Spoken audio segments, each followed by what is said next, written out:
जैसा कि आप सब दोस्तों को पता है कि 2025 ऑलमोस्ट एंड होने वाला है।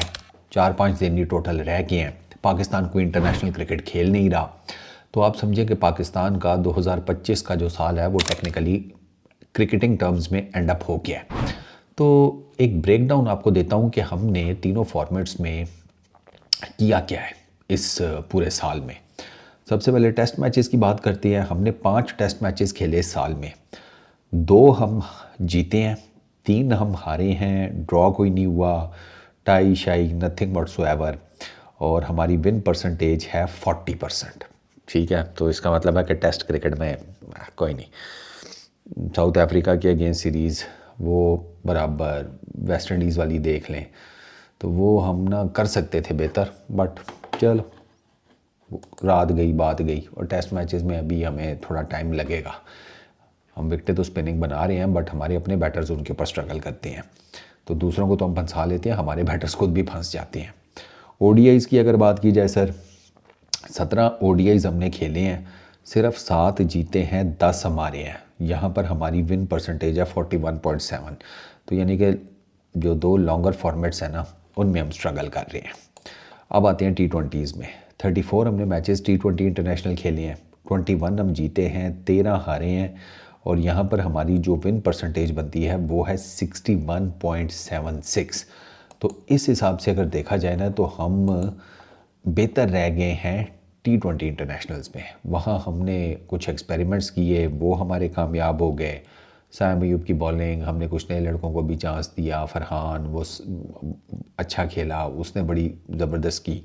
ये राइट हैंडर बैटर्स में अगर बात की जाए जो रन्स गेटर हैं, तो Sahibzada Farhan right at the top हैं। 26 इनिंग्स में 771 रन्स हैं, 30.84 की बैटिंग एवरेज और 133.62 का स्ट्राइक रेट। फिर आगा सलमान है जनाब, उन्होंने 32 उनकी इनिंग्स हैं, 26 की उनकी बैटिंग एवरेज है, 625 उनके रन्स हैं, 115 का स्ट्राइक रेट है। देर इज़ हसन नवाज़ तीसरे नंबर के ऊपर, 24 इनिंग्स में 450 प्लस रन्स, 20 की बैटिंग एवरेज, 154 का स्ट्राइक रेट। स्ट्राइक रेट सबसे ज़्यादा हसन नवाज़ का है। इसमें और हारिस हैं, 25 मैचेस उन्होंने खेले, 18 की बैटिंग एवरेज, 139.2 का स्ट्राइक रेट। तो ये कुछ राइट हैंडर्स बैटर हैं। इसमें बाबर आजम भी हैं, 8 मैचेस हैं, सॉरी 8 इनिंग्स, 206 रन्स, 34.3 की बैटिंग एवरेज, 114 का स्ट्राइक रेट। तो इन ये जो नाम है ना, इसमें बाबर आजम और उस्मान खान, इन दोनों की बैटिंग एवरेजेस सबसे ज़्यादा है, 34.33 की। दोनों की बैटिंग एवरेजेस सेम है, स्ट्राइक रेट्स दोनों के कम है।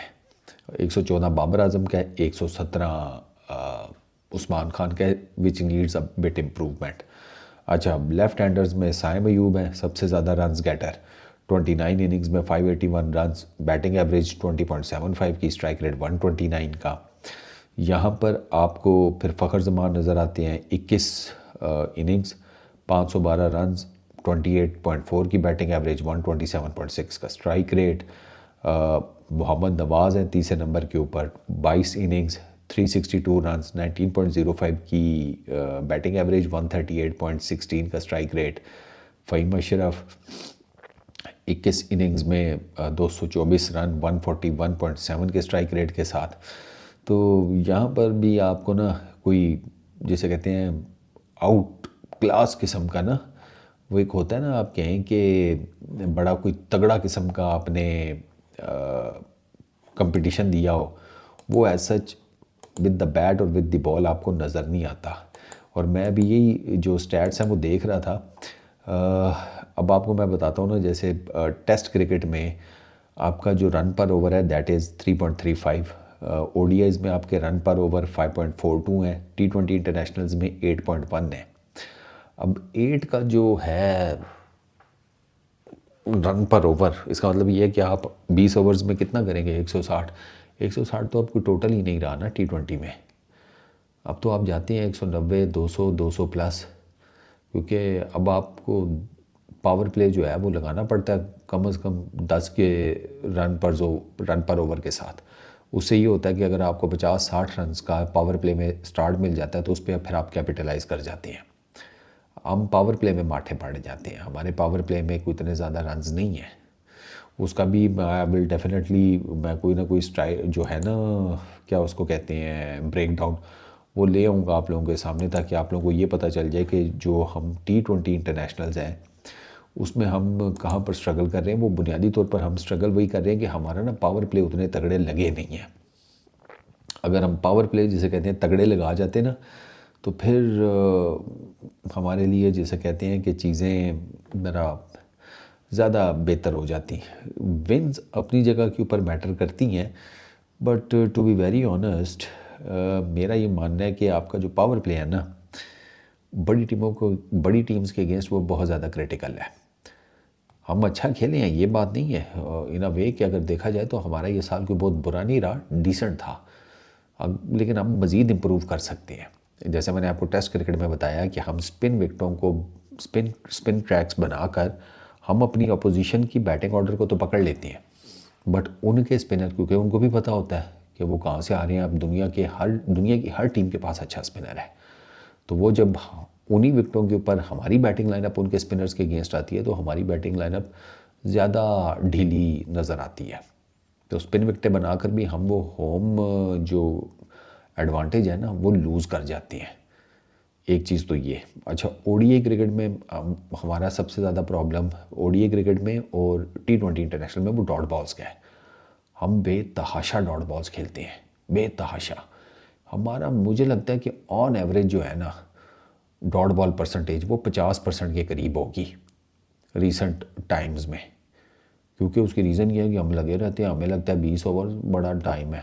20 ओवर्स वाले मैच में भी हम डॉट बॉल्स अच्छी खासी खेलते हैं, 50 ओवर वाले मैच में भी हम डॉट बॉल्स बहुत ज़्यादा अच्छी खेलते हैं। मिडल ओवर्स में हम गेम को डेड कर देते हैं अपने लिए। वाइड बॉल क्रिकेट में बात कर रहा हूँ। वहाँ पर हमें, जहाँ पर हम मतलब हमें एक, चलो बहुत ज़्यादा तेज़ नहीं, मैं ओडीआईज़ की बात कर रहा हूँ, एक सर्टन पेस के साथ तो खेलना चाहिए। हम वो पेस नहीं एक्वायर कर पाते। T20 में तो क्या पावर प्ले, क्या मिडल ओवर्स। अगर आपका पावर प्ले तगड़ा लगा है तो टीम मिडल ओवर्स में भी डोमिनेट करती हैं, और वो जो पावर प्ले और मिडल ओवर्स की डोमिनेंसी है वो फिर एंड में आपको डेथ ओवर्स में भी ऑटोमेटिकली नज़र आती है। तो हम ना एक तो पावर प्ले बहुत तगड़ा नहीं लगा पाते, मिडल ओवर्स में हम ज़रा ढीले पड़ जाते हैं क्योंकि स्पिनर लग जाते हैं। स्पिनर्स के अगेंस्ट हम स्ट्रगल कर रहे हैं तीनों फॉर्मेट्स में, तो वहाँ पर फिर हमारे लिए काम ख़राब हो जाता है। तो ओवरऑल ना हमारी batting needs a lot of improvement. Bowling हमारे पास अच्छी है, नए लड़के भी हमारे अच्छे हैं, हमारे स्पिनर्स भी तगड़े हैं।